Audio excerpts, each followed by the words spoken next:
তো দেখো আমরা কিন্তু ঘর থেকে বেরিয়ে পড়েছি, ছেলেকে ভ্যাকসিন দিতে যাব বলেছিলাম।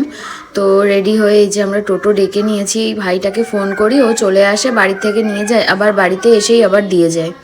তো যাই হোক, দেখো এই যে আমরা উঠে পড়েছি টোটোতে, এবার আমরা যাব। আর সত্যি এই দিনটা মানে কি যে খারাপ একটা দিন যায় সেটা বলার মতো আর না।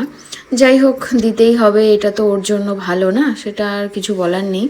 আর দেখো কি সুন্দর দেখতে দেখতে যায়, আর টোটোতে উঠলে গাড়িতে উঠলে ও না সব দেখতে দেখতে যায়, পুরো তাকিয়ে থাকে, কোনো ঘুমায় না, আর কখনো কখনো ঘুমিয়েও পড়ে।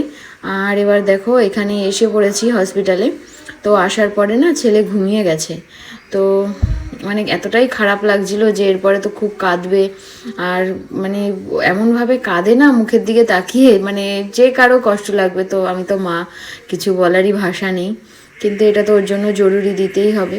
তো এখন নিশ্চিন্তে অনেকক্ষণই ঘুমিয়েছে। তো যখন আমরা ভ্যাকসিন দিতে ঢুকেছি তখনও উঠেছিল। তো পরপর সব ভিডিওগুলোই তোমরা পাবে।